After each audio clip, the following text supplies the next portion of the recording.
When the college admissions scandal broke, reactions were pretty swift and strong from people and parents across the country. A lot of people talked about being angry that the people accused had allegedly paid so much money, hundreds of thousands of dollars, to either cheat on the SAT and ACT or get into these so-called side doors. But it also shed some light on the very stressful, ultra-competitive process of getting teens into colleges. Here now to talk about that is Lulu Curiel. She's the founder of Ivy Advisors, a Silicon Valley coaching company that helps people along competitive career paths. And we were just talking about this. It is crazy. It's not out in our minds, right, that this process has really changed over the years from when I was applying to school. I went to UCLA. I don't remember it being as stressful as it really is for teens today and their families. Yes, it's absolutely crazy. It didn't shift overnight. It was an evolution. It happened through time. If you look at the numbers, Stanford admission rate is at 5%. It was only a few years ago at 9%. If you look at the UC system, which you attended, I think they're peaking right now at 200,000 applications every year. So it's highly competitive. People are trying to stand out and people are trying to get in. So certainly we're not trying to justify anyone spending $200,000 to cheat or to fake, profiles.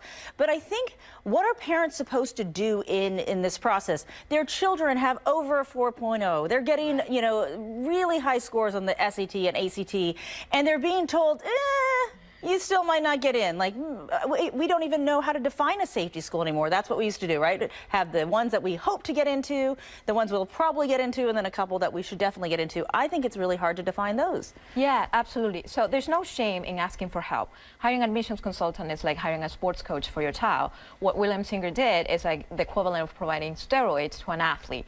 So what do you do in this competitive landscape? I think number one, understanding that failure is okay. Set the right expectations, set high expectations, but understanding that it might not always work out. Number two, be your authentic self. That means being vulnerable, being willing to talk about the hardships, being willing to say, hey, I didn't score an A in that exam because of these reasons, but this is what I learned.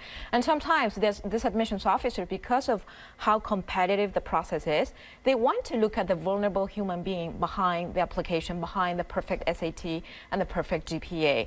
So it's about self-awareness and your authenticity. If you're involved in an extracurricular activity, why is that? Is it to check a box, or is it because you have a genuine interest in that? And I also want to ask, you're a college admissions counselor. People can come to you and say, can you help us through this process?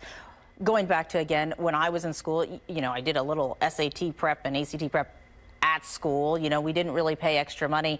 What is the range of what people are actually paying for help?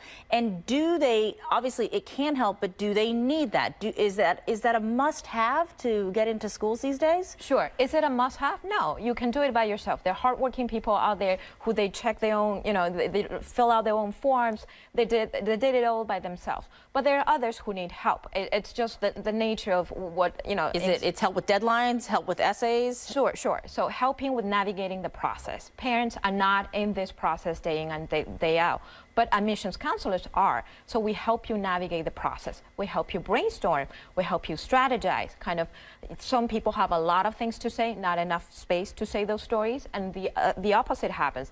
A lot of people don't open up. They're introverted, and we start brainstorming and figuring out what stories you have. So what is the range of what people are paying for those kinds of services? Sure. It's between $6,000 and $10,000, and some are ridiculous. When you see a ridiculous price tag, I think you should ask yourself, why am I paying this?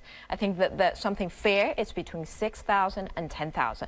And Ivy Advisors, we believe in diversity and inclusion. We do have pro bono programs for underserved communities. $6,000 to $10,000, but that is still a significant investment. And you guys can't say you pay that money and we guarantee you you're going to get into Stanford. We guarantee you you're going to get into. No, absolutely no guarantee. I think in life there's no such thing as a guarantee. If somebody's guaranteeing you something, there's something fishy going on.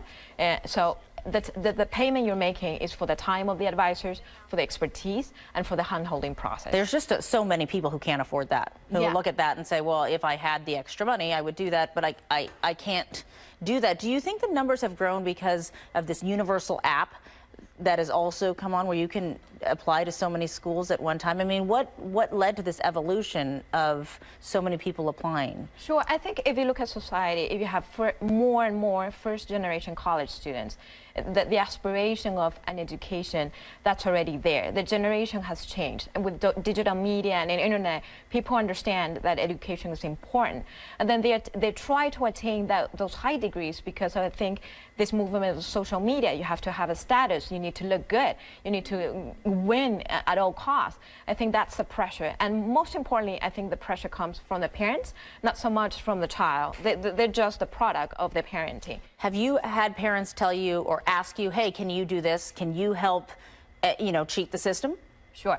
So at AVI, we believe in honesty and integrity, but we have received anonymous requests from people saying, do you ghostwrite? And we say, no, we do not absolutely ghostwrite. So that's someone saying, write my kid's college essay, make it so good that they get in. Exactly. And they should understand your admissions process doesn't depend on one essay. It's a holistic process. And when they ask that, it just shows how desperate they are in order to get in. And so you're just automatic response, we don't do that. We don't do that. Do you hear about companies that do? I mean, we hear about William Singer, and people ask, is that this anomaly of just the rich and famous who could pay $200,000 or $500,000? Is this a problem industry-wide where, it's a big issue? Of course. So I think I would love to believe that doesn't happen, but it does. And I do know of other providers who do this, who are unethical. William Singer, he went to the extent of being completely illegal, abusing the law, right? But there are other unethical players. Again, at IBA Advisors, we believe in honesty and integrity. We don't do those practices, but I'm personally aware of a number of agencies that do ghostwrite. They do a number of things that I do not agree with. Well, I don't think we shouldn't be agreeing with that at all. Lulu Curiel, thank you so much for coming in. It is a very stressful process for parents, and I think, when I talk to parents, it'll be just fine. It'll be just fine, right? Absolutely. It'll be just fine. It's okay. So it's okay. All right. Thanks so much for coming.